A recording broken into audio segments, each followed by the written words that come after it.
do we have these professional development seminars. We are highly criticized, higher ed, nationwide, that when our teacher candidates are out in their schools, higher ed does not do enough professional development by bringing teacher candidates back to the university, okay? So, we gotta do a better job of that. So, this is the first year that I'm really making a conscious effort of trying to provide you some professional development. So some of you are going to say, I really don't like this. Well, we're trying to provide you some opportunities that we're making those connections, so bear with it. But again, I really ask you to make some judgment calls. If you've got a really important reason that, boy, I think this would be more beneficial to be in the school, then you need to just do the common courtesy of letting me know. If it's because I just want to be with my kids, well, you know what, that's kind of what everybody would like to do. So it should be a reason of what kind of experience am I having here at the school that would be more important. You're professionals, and I trust that, but then also the courtesy of making communications important. When we break today, you're going to be moving into some of the smaller rooms around. I ask that the ATM people just stop for a second with me and come down to this corner because we need to chat. Because we need to chat, okay? So just come down in the corner and we'll talk a little bit more. Okay, so those are some of the things I just wanted to say. You're professionals, you know, make some good judgment calls. And then if your teacher says, why are we leaving? Well, let them know that we're trying to make connections between the public, you know, the schools and the university. We're supposed to be providing those opportunities. And I really am trying to make an effort to give you great opportunities. Last semester, we had some of our school district partners, actually in the Richmond district, that came and talked about RTI and at-risk students. So we do bring our K-12 partners as part of this professional development too. So I do want to make this meaningful to you. I don't want you feeling like you're wasting your time. Okay? So just to give you that little piece. I think that's all I had to say.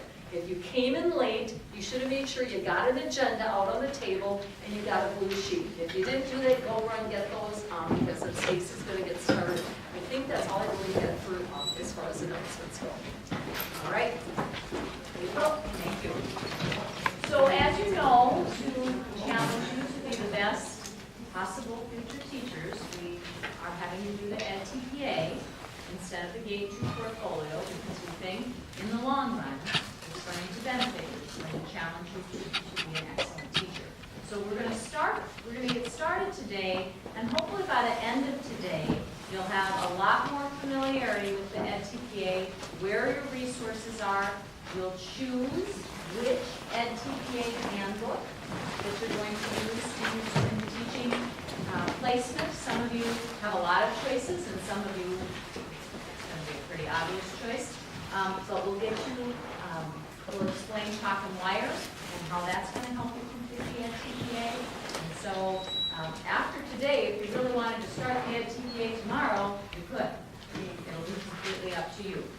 So I'm going to have you start with an activity. If you don't mind getting out your blue sheet of paper,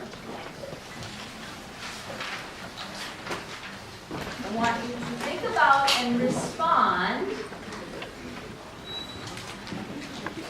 to this activity. So Wanda and I want you to get your ideal job when you are finished here. We want you to get the perfect job, the job that you've been dreaming about. So I want you to think about this. You are preparing to apply for and interview for your ideal, I mean perfect, job.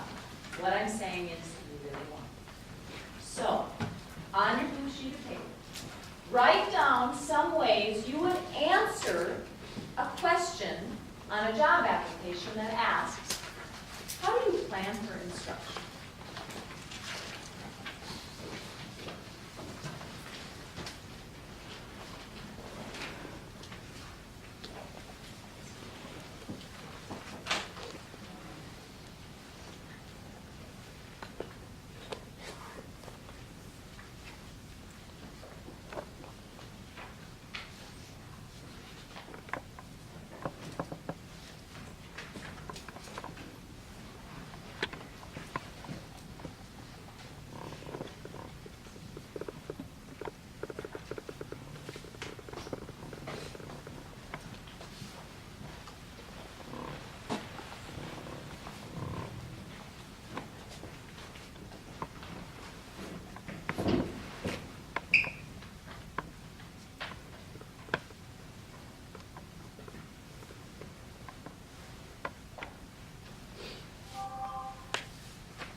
I would love to call on each and every one of you, but perhaps some of the things you wrote as ways of planning for instruction are that you write detailed and thorough lesson plans, that you write over the course of an entire semester or year unit plans, that you take note of your student background and your students' prior knowledge, that you looked at individual needs of your students, that perhaps you consult with specialists in your building to plan for instruction, and that you research best practices and learning theory. Did I get any of them? Did you match up? I'm sure you did. Okay, so then the next question is, imagine, congratulations, you made it past the application stage. Now, the interview committee has asked you to bring your best examples of instruction and engaging students in learning. On your sheet of paper, write down, what would you bring? What would you want the interview committee to see? How do you engage your students in learning? How can you prove that you can deliver instruction? The edTPA, you would have to ask parents if it would be okay if you would videotape yourself teaching. The other thing I would do is you could ask the school administrator, because sometimes districts have blanket policies, and sometimes teachers are videotaping themselves all the time. Because edTPA is going to a third party, right? That's why you have to have that special, and also why you destroy it when it's done. Okay. But yes, you can videotape, you can ask parent permission, or you can go to your administrator and say, what would I need to do in this district to have a videotape of myself? Thank you. It's a great question. And you maybe emailed me that question. Somebody did. It wasn't. Thank you. Okay, so the last question, your final interview question. How do you use assessments to inform your instruction?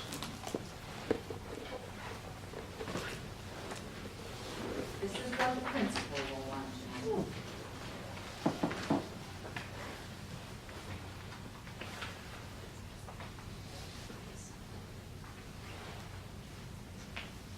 Could you explain what inform your instruction means? How will assessment help you plan for future instruction? Maybe help you individualize instruction? Make decisions about what you'll do the next day and the next day.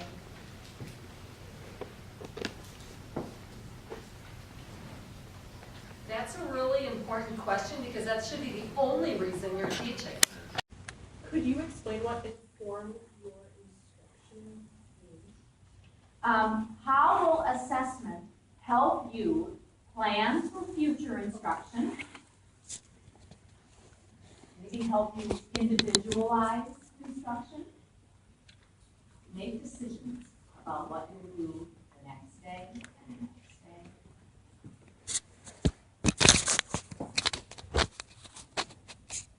That's a really important question because that should be the only reason you're teaching.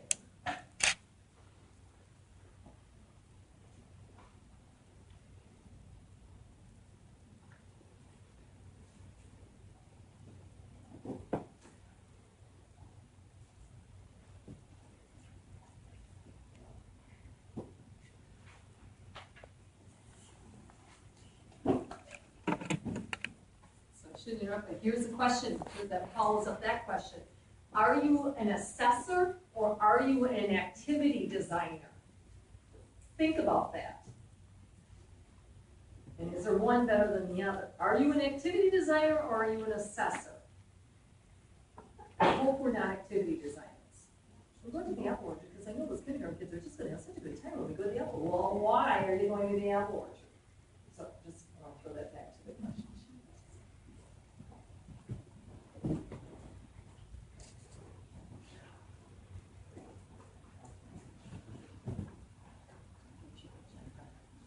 Assessment to plan for instruction and how we learn from our assessments. You might have said you do pre-post assessments to see what students know before you get started and what students have learned. using rubrics, help inform your instruction, communicating expectations very clearly. Your assessments are aligned to your objectives. Some of you might have said that. That you analyze assessments. You don't just give assessments and pile them away and never look at them again, but you analyze them and ask yourself what you learned from them. That you maybe not only look at individuals, but you look at the whole class and how they learned the material, but you also look at individuals, those that need extra support or those that need extra challenge. And then it's all about planning for what are your next steps. Obviously, you probably have figured out that this is what the edTPA is all about. Those 3 questions. That is what the designers of the edTPA had in mind when they were thinking about how could we develop a performance-based assessment that would prove that a new teacher knew how to plan, that they could deliver effective instruction that engaged students and deepened their learning, and that they could assess learning and use that assessment in meaningful ways. So we talked about this in our last meeting, but the 3 main tasks of the edTPA that you'll be asked to demonstrate is planning, instruction, and assessment. Can I stop you 1 second? So why would this be replacing gate 2 of your portfolio? Remember, gate 2 of your portfolio has to do with the 10 Wisconsin in-task national standards. So standard 1 has to do with teachers know their content. Does it fall into any one of those 3 categories? Sure it does. Standard 5 is teachers know how to manage their classroom. Does it fall into any one of those 3 categories? Sure it does. Standard 8 is teachers know how to assess. Is it one of those 3 categories? Standard 4 is teachers know a variety of instructional strategies. Is it one of those 3? That's why this is taking the place of gate 2, because those 10 standards are embedded in all 3 of those categories. So it kind of gives you a little bit idea. Instead of doing gate 2 and edTPA, we have you just doing one of the 2. So in each of the 3 tasks, you'll have to upload evidence that you can plan, instruct, and assess. And so what they'll talk about is artifacts. You're submitting artifacts. You're also going to answer questions in the commentary section. So, for example, for most of you, in the planning section, you'll upload lesson plans, instructional materials, something called the context for learning, which talks about the types of students you're teaching, the type of school setting that you're in, the type of curriculum that may be required that you use. And then additionally in the planning section, there's going to be a series of questions, similar to the ways that we've reflected in our classes so far, except in the edTPA it's called commentary. And they're very specific questions.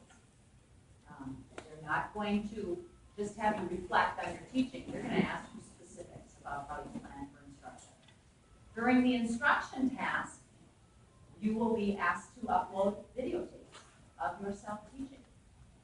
And then you will be asked to answer some questions in the commentary section around your instruction. How did you engage your learners? How did you deepen student learning? And then finally, on the assessment task, you'll be asked to upload actual samples of student work, how you assess student learning, how you provided feedback, and what was your criteria for evaluating those assessments. And then again, in the 3rd section, there's some commentary questions. So that's what it comes down to, and it's all in chalk and wire, which Wanda will get to in a second, and it's pretty straightforward. So,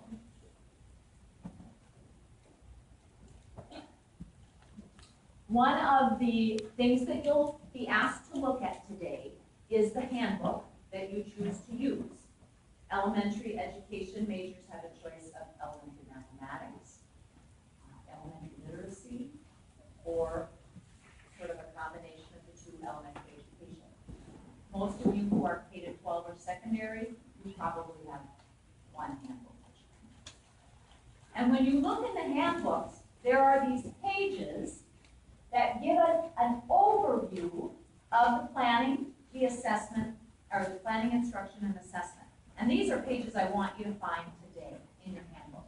Because this really gives a quick lowdown of what do I do, what do I submit, and how is it evaluated. So it's right there. I don't want anyone to get to the end of completing their edTPA and say, oh, I didn't know for physical education we had to videotape our assessments, because physical educators have to videotape their assessments. And that's unique to physical education. But each of you will have a little bit different handbooks, depending on your area. So I really want you to try to find these pages in the handbook you're using today, because it's going to give you the lowdown.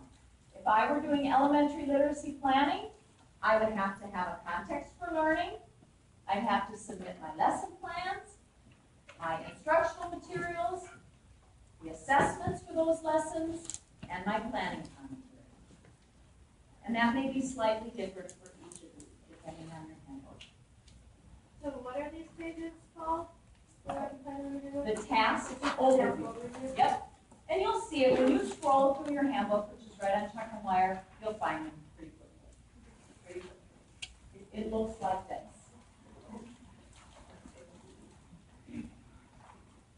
The same thing exists for the instruction task.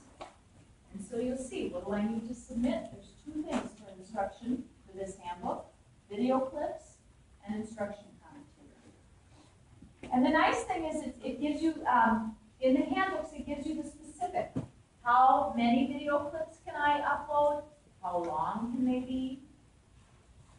The same with lesson plans. How many, how long can they be? It's all found in the handbook.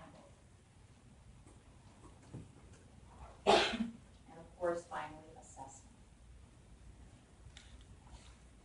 So one of the first things that you should start to think about is all of the edTPA handbooks ask you to choose a 3 to 5 day, which equates to about 3 to 5 hours, because some of you have blocks, a 3 to 5 day learning segment.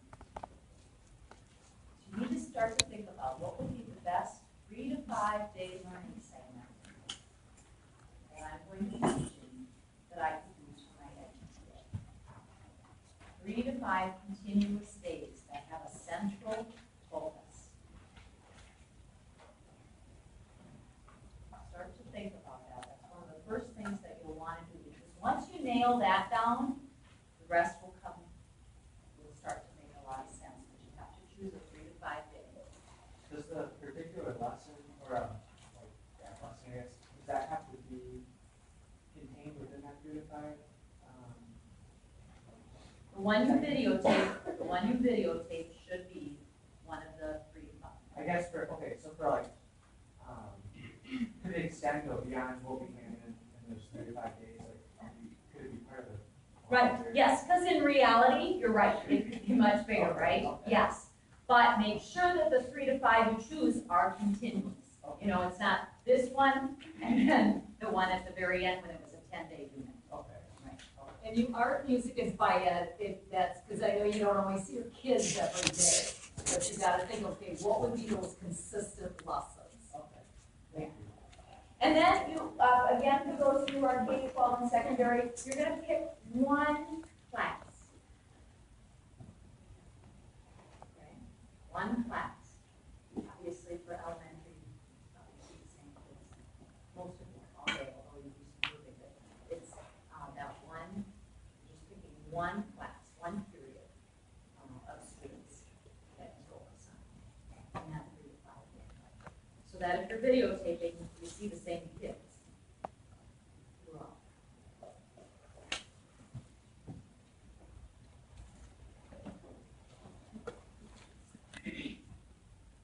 So just so you know, there are rubrics in the handbooks that are a 5-point rubric, which are used to assess planning, instruction, and assessment. And for most of you, not every single one of you, but most of the handbooks have 5 rubrics for planning, 5 rubrics for instruction, and 5 for assessment. just like Wanda said, one of the rubrics in instruction is classroom management. So based on what they saw, what we see in the video, what Pearson sees in the video, and what you say in the planning commentary, they're going to judge your ability to manage a classroom.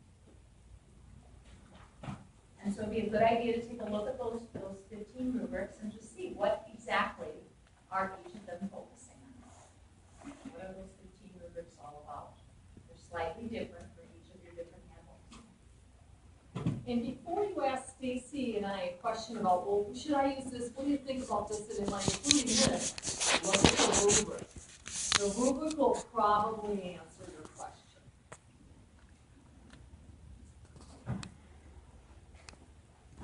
These are what the rubrics look like. Some people ask me, well, what should I be aiming for? And we generally tell people to look at the 3. The 3 is a brand new teacher who is ready to teach. The 3 is your target. So that's a great place to start. Using knowledge of students to inform teaching and learning. We probably talked about that when I asked you that question. How do you plan for instruction? You probably said, well, I use what I know about my students when I'm planning. Well, according to this rubric, a teacher candidate who does this well, they justify why their learning tasks are appropriate using examples of students' prior academic learning or examples of their personal, cultural, and community assets. That's a 3. Sort of gives you an idea. Obviously, I mean, we've seen a lot of Pearson scored at TPAs. There's very few 4s and 5s. Very exceptional. But what we know is that a 3 is a teacher who's ready to teach. A teacher who's ready to teach. So that's a great place to start looking at the 3. Wanda, I believe, sent you the Making Good Choices booklet, and that can help you make some decisions about how you choose your 3 to 5 day segment, how you decide the best way to videotape. And we will spend more time on videotaping in our next session together. You're all nodding your heads, right? Because it's on D2L. Okay, I saw a few looks like this. So anyway, it's there, and you can look at that. With your cooperating teachers, start to talk about what would be a great 3 to 5 day learning segment for you to feature as a great example of your ability to teach and plan and assess learning. We're going to talk about how to get at your handbooks today in a minute, so maybe by the end of today you'll choose which handbook. You're going to look at your handbook, all the tasks and sections on chalk and wire. You can start videotaping. Like I said, we're going to talk about that the next time we meet, but you can practice. It's always great to practice videotaping, get students used to your videotaping. Start thinking about when you're going to videotape. Those are all good ideas. You do need to have those permission forms for videotaping. One was signed by you, and you gave it to me last time. If any of you were here during that meeting or you didn't give me your form, I have extras, so ask me today because I want to make sure I have all of you having signed a form that says you understand that you're never going to post this video on YouTube. You will destroy it after you've uploaded it successfully.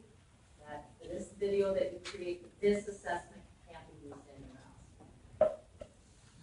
I know the permission part.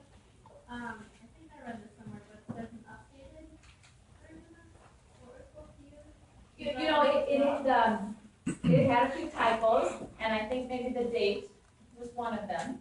And it's not, I mean, you can use the original, or you can use the new one on D2L that have the corrected information. She just gave me some new ones that are different languages too. I have not posted those.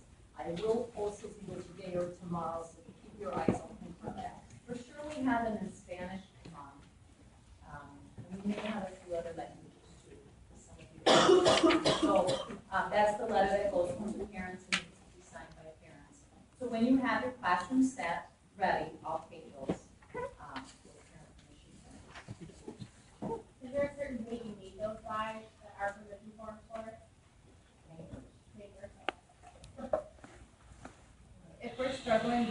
some from students and there's not much opportunity for home communication. Should we give you what we have? Yeah, you can, and, the one thing you'll wanna do is find a way to do your videotaping where they're not in the videotape. Without trying to disrupt the learning as much as you can. Because we'll show you some examples of videotaping next week, so you can see how the individual focused on just a small group of students and that. If you have students whose parents have signed that, no, I do not want my students videotape, and you have already, they're moved to one side of the classrooms, they're not in the video, can you say their name when you're calling on them? Are you able to address them? If your school has a blanket policy, do we need to turn those in? As long as I get an email from your cooperating teacher or school administrator explaining that, that's fine.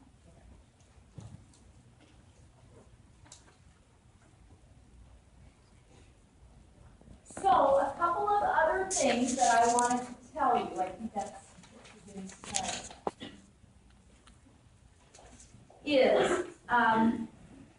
Wanda's going to go over how to create a new portfolio, talk about choosing a handbook. We talked about video permission. The edTPAs for all of you will be due May 1st. That's the due date. So you're going to have to plan for when that's going to work best. As I said, for some of you, you could start it tomorrow. If you were ready, you certainly could. Some of you might say, no, it'll be better for me to wait a little bit. But May 1st is the due date. There are a very, very few vouchers for the edTPA to be scored by Pearson for free that DPI has given us. So I may contact you with an email saying, you have selected. Congratulations. Would you like to have your edTPA scored for free by Pearson? It's a pretty good opportunity. Wisconsin is currently non-consequential, so your score is not going to affect your licensure in any way, but it could put you in a very favorable light. So something to think about as you think about if you get one of those vouchers. If any of you are interested in doing the math and literacy combination handbook for elementary called Elementary Education, let me know. DPI would like to score or have Pearson score a couple of those and pay for them. But I want to know that you were interested in using that handbook. So take a look at that today if you're in the elementary. Look at the Elementary Education handbook and see if that's something that would be interesting to you. Does that mean that it's something that's integrated both math and? Not integrated. You just have to demonstrate both literacy and math learning sequences. So it's a little bit more involved, but it's a good challenge, and we've had people do that in the past. All right, I'm going to turn it over to Wanda here for a little bit, and then I'll come back. Question for you. Was it a good idea to have a hard copy in your hands? Yeah. Thank you. When you get to your handbooks that I'm going to show you, they run about 45 to 50 pages long. You can navigate it electronically, but I would really highly encourage you to make a hard copy. Put it in a binder because it just is so much easier. So I'm just going to, that might be a suggestion. The other thing, the activity sheet that Stacey's going to be talking to you about today, and maybe I'm jumping into your piece here, but last semester we had people saying, this is a bunch of busy work. And we're not trying to give you busy work, but we're trying to make you think so you don't get to the end, like Stacey said, and then all of a sudden you forgot a component, and it's like, oh, the kids are already gone. So we're trying to make you think through some of these things. So if you want to just say, yeah, I saw this, but I'll let Stacey follow through the instructions. Why did I brought up your old portfolio? Because some of you are in 9-week placements right now, and you should be submitting your first formative assessment. And if you don't know where that is, it's right here on your portfolio, right there. And when you click on that, all the directions are there, and all of your teachers have guest accounts. So if you think those people are going to do something for you and you didn't do anything, This is where you need to start. So if you're in a 9-week placement right now, you should be thinking about that first formative assessment, okay? The directions are on D2L. So everything is there, and if you have a problem with that guest account, then you need to email me because possibly we have an email address inaccurate. And I can do a fix on that. Okay, question? When we have our teachers do our evaluation, are they evaluating us on observing one lesson, or are they evaluating us based on our observations of us so far? Have you looked at the evaluation? I looked at the rubric. Okay, so if you look at how will I be assessed, you could make a hard copy of that and give it to the teacher, and if you look at that rubric, it's all encompassing. Your supervisor is observing. Your cooperating teacher is doing the whole thing. They see you every day. Look at the rubric. That would be my quickest answer to respond to that. It's more than observation. It's how do you get along with people? How do you arrive on time? How do you look? All those kind of things. Look at the rubric to answer that. Okay, I don't want to waste a lot of time, but I'm just going to say you should be ready to rock and roll on this. Okay, so we're ready to go. That's our old portfolio. You need to create a new portfolio. ATMers, I'm really sorry. If you guys want to take about 5 minutes and go take a bathroom break and come back, go ahead, because this is kind of wasting your time. Take a bathroom break, but please come back. Yeah. It's not observation report, or You don't have to worry about an observation report at all. They have it electronic. If you want to see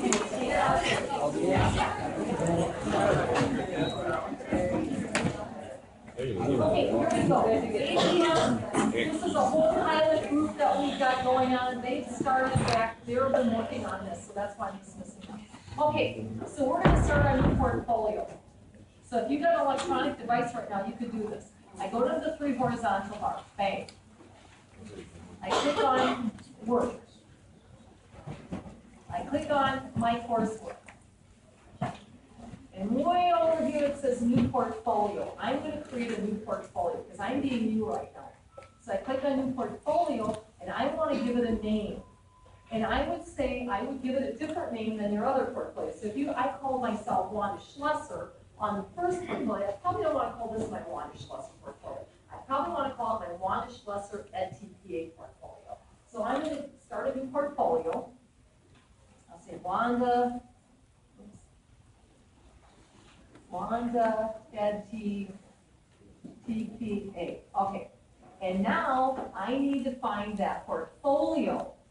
When I open up the down arrow, and in case you don't get what I did and you have to open up table of contents, just make sure you're finding edTPA, and then I open up the down arrow and there's all my choices. So if I am secondary people, this is pretty easy for you. If you're social studies, you're going to be using secondary history, social studies. If you're math, if you're science, if you're art, visual arts, if you're Spanish, French, there you are with world languages. TESOL, English as a second additional language. Early childhood, you are not doing an early childhood handbook, and those people probably are not here because they're doing the professional development on another thing. You will only do your elementary handbook when you're doing an elementary placement. You have 3 choices. You have a literacy handbook, you have a mathematics handbook, or you have elementary education. Elementary, all of the handbooks have 15 rubrics that you're going to be assessed on. Elementary education has 18. It's primarily a literacy handbook, but it has an additional 3 rubrics about mathematics. Okay? Why would you want to do that? Well, first of all, you don't have to pay for it this semester. Wait a minute. Unless it's early childhood and fall. The elementary education is a little more, I think it's an additional $100 versus all the other ones. So that's just a little bit different. If you want a more comprehensive handbook, elementary education. But if you're thinking, okay, I'm going to be doing this literacy lesson, this 3 to 5 day, 3 to 5 day lesson segment on literacy, then you're gonna wanna choose a literacy handbook. And the same with, I'm gonna do mathematics, you wanna do that. Okay, and if you can't make a choice, and you wanna look at the handbooks, create handbooks for yourself. Wanda literacy, Wanda mathematics, Wanda elementary education. I could make 3 new handbooks, open up the handbooks and see what the differences are. And then eventually, if you want to hide them, some of you saw me doing that at the beginning, you could hide them. Okay, so elementary, you got 3 choices. And if you have more than one major or a major and a minor, if you have a major and a minor, you should choose the handbook of your major. If you have 2 majors, you only have to address 1 handbook. Okay, so I'm going to be, I'll be elementary right now, and I'm going to go to the elementary literacy handbook. So this is how we do it. So it's edTPA in the select the department. I click on that, and I see I got edTPA elementary literacy fall. Okay, that's the right one. I click create. That was it. That's how easy it is. So you gave it a name, you selected your handbook, here it is. Now you want to look at the handbook.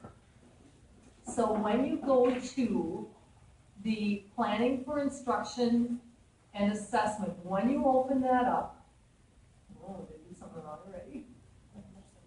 Go back. Let's go to instructions and support resources. There it is, okay. In this instructions and support resources, that was your very top, the very top section. We click on the arrow, and there's my handbook. I open it up, click OK, and your handbooks will open up. And this is where today, because you don't have it done hard copy, today when you answer some of the questions, you're going to want to scroll through some of this. So when Stacey said, as you go through, here's the different tasks, the table of contents, and you can just look at some of the overview, and then if you want to take a look at what the rubrics look like, that gets a little deeper in. There's the rubric for the very first task for planning. Okay, so that's your handbook. That's something you're going to want to leaf through over the course of today when you look at that activity sheet. All right, now I'm going to take you back, and I want to just show you what are some of the, a lot of chalk and wire features are going to be familiar to you, but I want to just show you some things that may be different for you.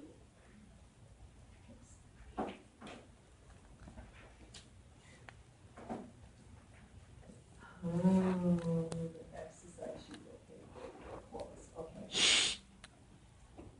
Every time you want to go back to your handbook, remember we always go to the open book.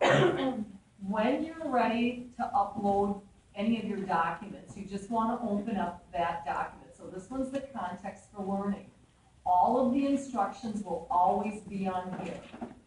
Go through, read your directions, and the context for learning document opens up right there. Open it up.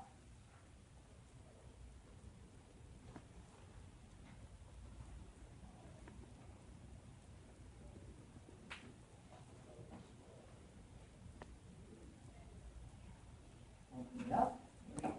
And this is where you're able to start editing any of the any parts of the document. If you use the arrow, you can see the variety of things that you need to be looking for when you're describing your school, the types of kids you have, the types of curriculum. And I'm going to say this, anybody who's a reviewer, this piece is very important because it gives a frame of reference to your future lesson design. I want to know how many boys and girls do you have in your classroom. I want to know, is it high, low, medium? Is there tracking going on? I want to know, are there special needs kids in that classroom? I want to know something about that class. Are there paraprofessionals in that school? What is the free and reduced lunch? What's the socioeconomics? That's important for me. You only get 2 pages to do it in. But I, as a reviewer, want to know this piece before I move into the lesson design. So it is important as you look at the context for learning. I'm just worried I'm going to close this totally out. Okay. So then once you complete documents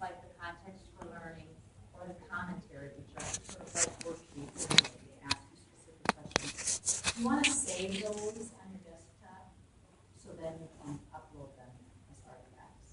And that way too, you can go back and work on it. And for each of them, the directions are there to save it. It's the same thing, uploading the file, adding your commentary, it'll all be part of that. The one thing that happens, each one of these, notice how they're red?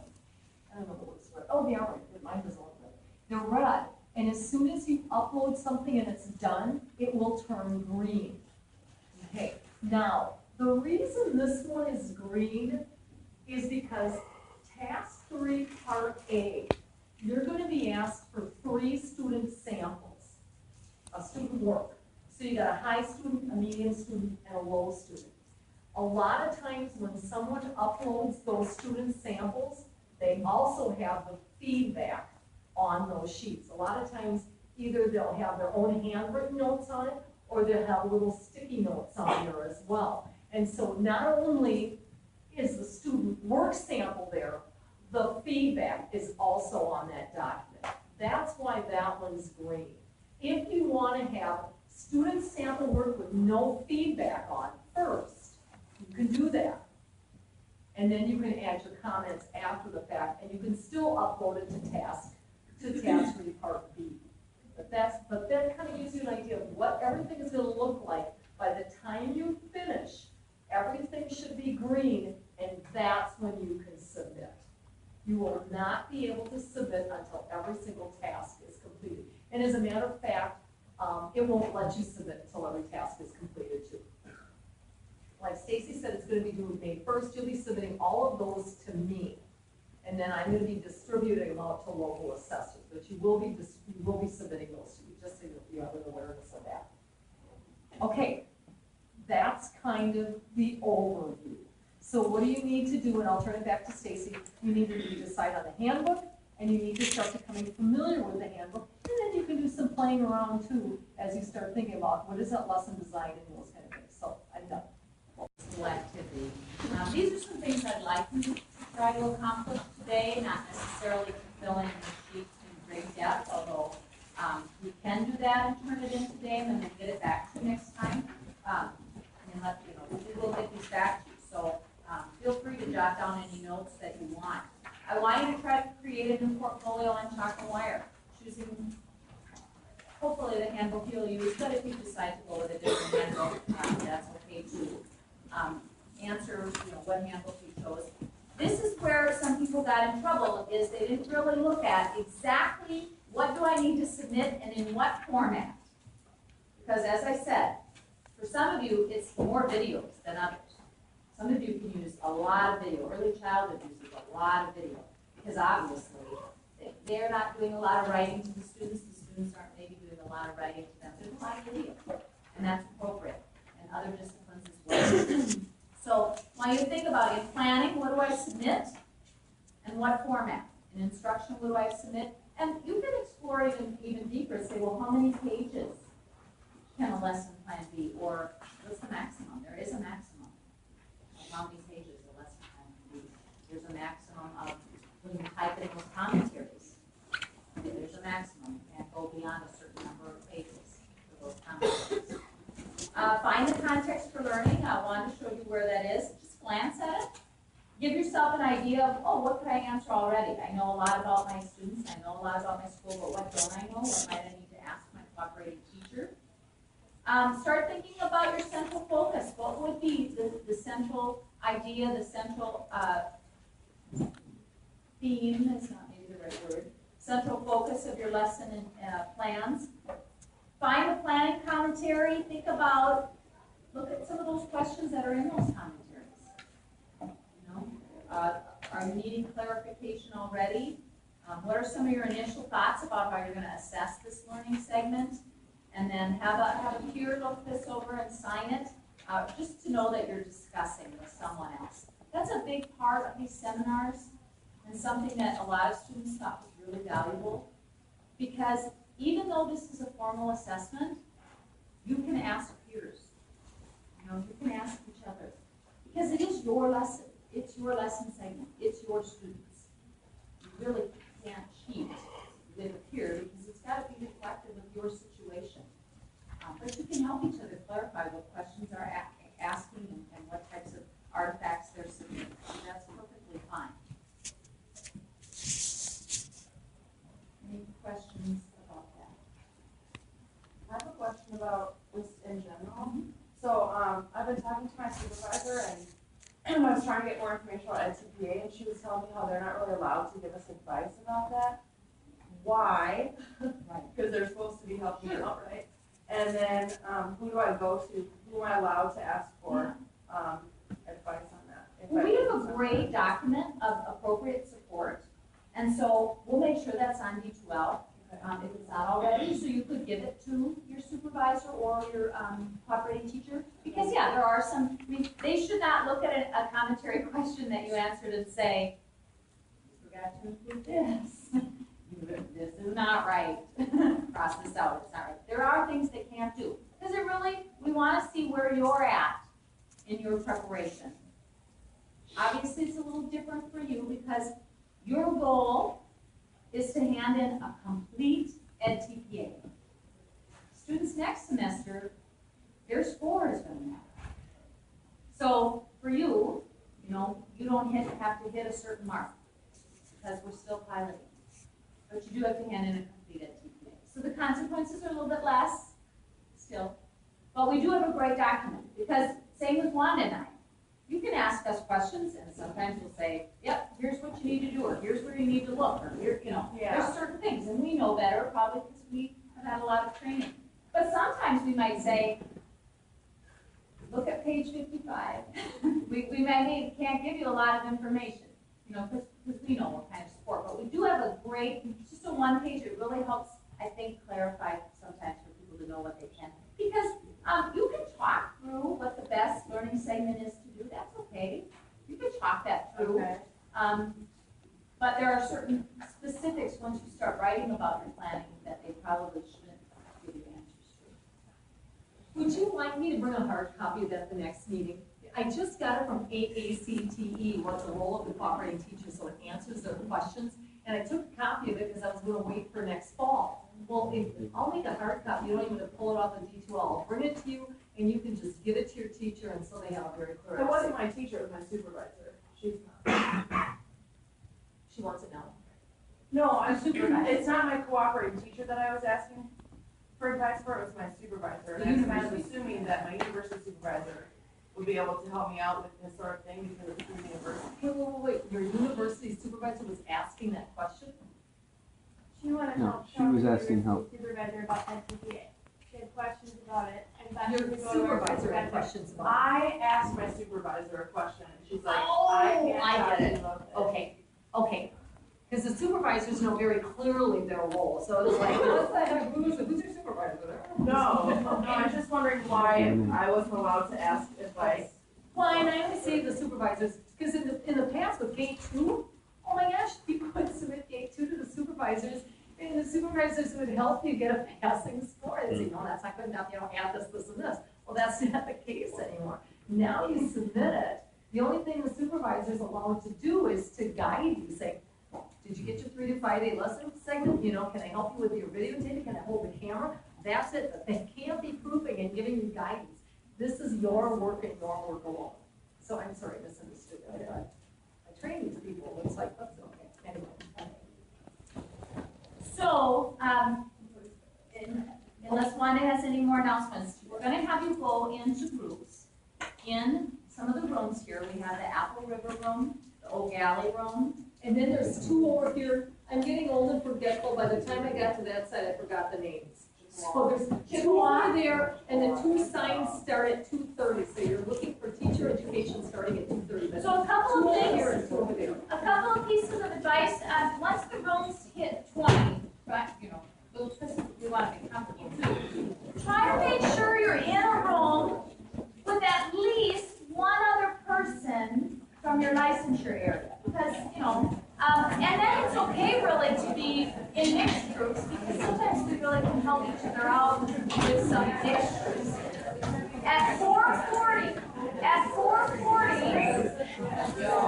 stop just a second. Once y'all, close the door. I'm gonna say, you know what, because it's a long day, I'm gonna say 4:30.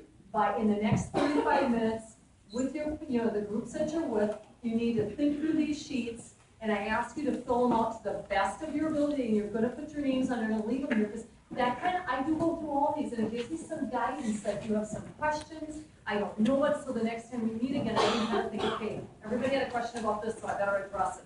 So please, even if I just wanna make sure that you're checking what you need to do. But I think by 4:30, you can be welcome to come back here, and if you want more time, then you go back to those rooms. But again, like Stacey said, try to distribute yourselves between those 4 rooms, and you're getting some time to chat with each other and get home. Okay, does that make sense? 4:30 back here. Okay, thank you.